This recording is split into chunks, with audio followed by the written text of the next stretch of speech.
नमस्कार साथियों। आप देख रहे हैं राजीव कुमार ऑफिशियल। आज की जो खबर है वह तमाम सैनिक परिवारों के लिए और हमारे फैमिली पेंशन से संबंधित जो भी लाभार्थी हैं उनके लिए काफी महत्वपूर्ण खबर है। खबर यह है कि सुप्रीम कोर्ट ने शौर्य चक्र से सम्मानित दिवंगत गरीब कर्मचारी मोहन सिंह की विधवा कुलदीप कौर को बड़ी राहत दी। केस क्या था, किस प्रकार की राहत मिली है और कितनी बड़ी लंबी लड़ाई के बाद मिली है और उसके बाद जो निर्णय आया है वह कितने काबिले तारीफ है, इसी पे हम बात करेंगे। साथियों, जो केस था वह था कुलदीप कौर बनाम यूनियन ऑफ इंडिया। यह किस वह केस था कि जो हमारे शहीद कर्मचारी ग्रीफ के रहे हैं मोहन सिंह जी, यह ग्रीफ में पोस्टेड थे, अरुणाचल प्रदेश में यह पोस्टेड थे। और जुलाई 2000 में जो है एक ड्यूटी के दौरान यह देखते हैं कि एक दुर्गम पहाड़ी के साथ में इनका जो टूप्स था वह काम कर रहा था और रोड निर्माण का काम हो रहा था। और अचानक से इनकी नज़र पड़ती है कि जहाँ पे इनका टूप्स काम कर रहा है ठीक उसके सामने या उसकी ऊंचाई वाली पहाड़ी से पत्थर का टुकड़ा, कुछ मलबे उन कर्मचारियों की तरफ लुढ़कते हुए आ रहे थे जिससे उनकी जान जा सकती थी और खतरे की घंटी बजने ही वाली थी। लेकिन सैनिक खतरे को भांपते हुए अपने प्राणों की आहुति लगाने में पीछे नहीं रहता। ठीक किसी प्रकार से मोहन सिंह जी ने अपने तमाम सहयोगियों, कर्मचारियों और जो ग्रीफ के जवान थे उनको बचाने के लिए 4 कदम आगे आए, उनको आवाज देके बचाने का प्रयास किए। तमाम साथी वहां से निकल गए, हट गए और जो सरकारी इक्विपमेंट थे, जो मशीनें थे, मोहन सिंह जी सोचे कि कुछ समय बचा है, मैं इन सरकारी संपत्ति को भी बचा दूं। लेकिन किस्मत को कुछ और ही मंजूर था।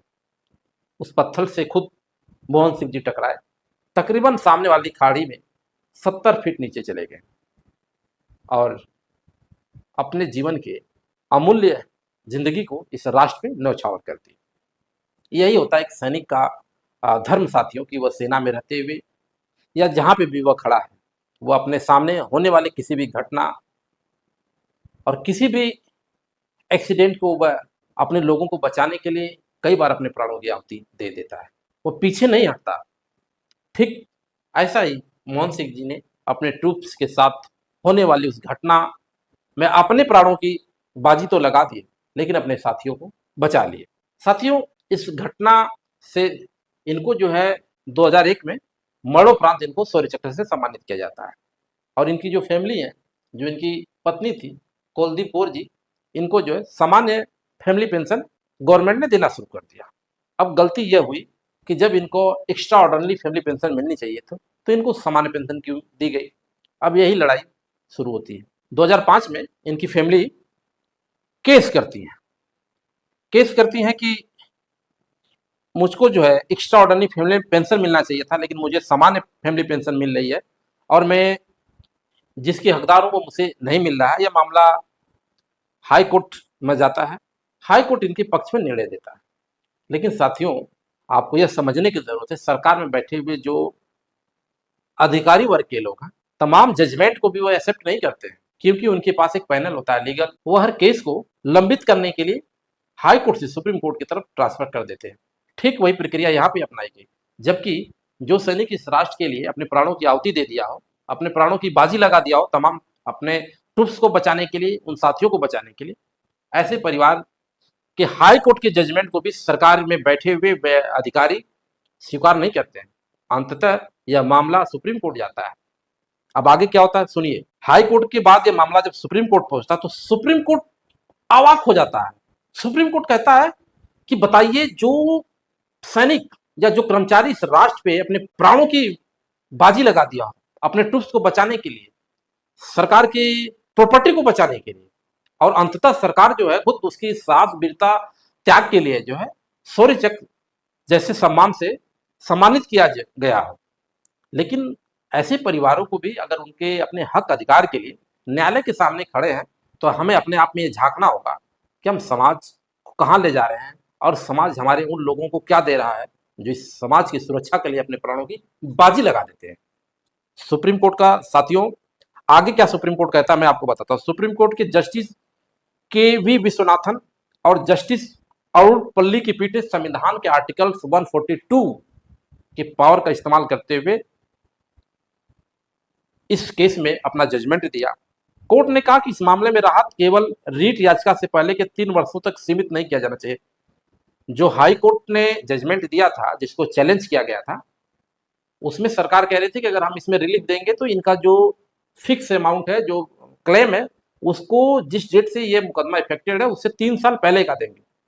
सुप्रीम कोर्ट कहता नहीं, ऐसा नहीं, यह सामान्य परिवार नहीं है, यह इस देश के लिए राष्ट्र गौरव है। इस देश के लिए अपने प्राणों की आहुति देने वाला, बाजी लगाने वाले का वो परिवार है जो अपने हक के अधिकार के लिए मांग रहा है।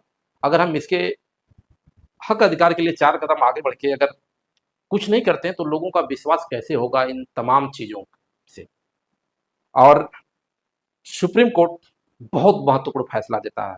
सुप्रीम कोर्ट ने भारत सरकार को 4 सप्ताह के भीतर रुपया 10 लाख की अतिरिक्त राशि जारी करने का निर्देश दिया। आदेश 5 अगस्त 2026 को दिया गया। और यही नहीं, कोर्ट ने कहा कि जिस व्यक्ति ने देश की सेवा करते हुए सर्वोच्च बलिदान दिया और जिसे शौर्य चक्र जैसे वीरता पुरस्कार से सम्मानित किया गया, उसके परिवार को ऐसी राहत के लिए लंबे समय तक अदालतों के चक्कर नहीं लगाने पड़ने चाहिए थे, लेकिन लगाना पड़ गया। यह दुर्भाग्य है। और सुप्रीम कोर्ट ने यह भी कहा कि यह जो पैसा है, जिस डेट से जजमेंट आ रहा है, उसके 4 सप्ताह के अगर भीतर नहीं जमा होता है तो टोटल अमाउंट पे 6% के ब्याज के साथ सरकार को देना पड़ेगा। साथियों ये जो जजमेंट है वास्तव में काबिल तारीफ, इसकी जितनी सराहना किया जाए वह कम है। सबसे पहली बात कि यह जजमेंट खुद कुलदीप कौर बनाम यूनियन ऑफ इंडिया के केस में तो फैसला आता ही है, इनको तो राहत मिलती ही है। यह जजमेंट एक नजीर बनता है इस देश के तमाम उन सैनिकों के लिए जो इस तरह के अनियमितताओं के कारण आज भी वो संघर्ष कर रहे हैं। यह जजमेंट बनेगा आने वाले समय में उन परिवारों के लिए जिनके सामने इस प्रकार के समस्या उत्पन्न होगी।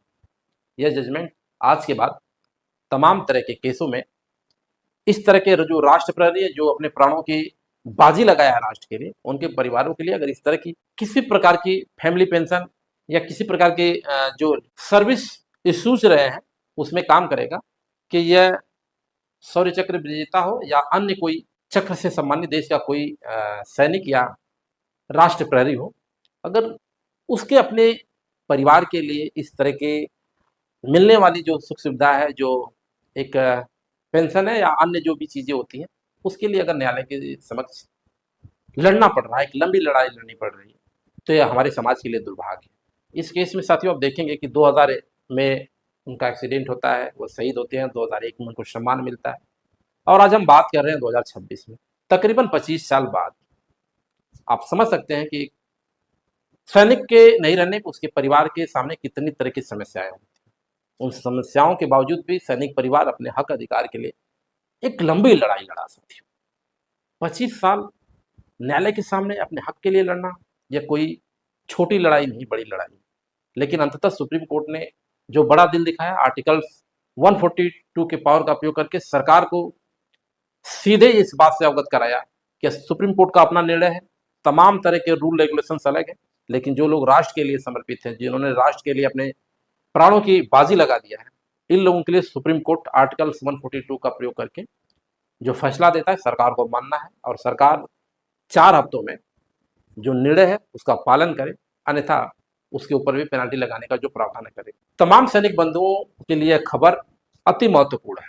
यह खबर उन परिवारों के लिए भी महत्वपूर्ण है जो आज भी न्यायालय के समक्ष इस तरह के केसेस के लिए लड़ रहे हैं। यह खबर आप लोगों को कैसी लगी, इसके बारे में आप कमेंट बॉक्स में जरूर लिखें। मैं हूं आपका अपना राजीव। इस चैनल को लाइक शेयर सब्सक्राइब करें, जिससे आने वाली इस तरह की खबरें और सैनिक वेलफेयर जो भी इश्यूज है वो आपको मिलते रहे। जय हिंद, जय भारत, वंदे मातरम साथियों।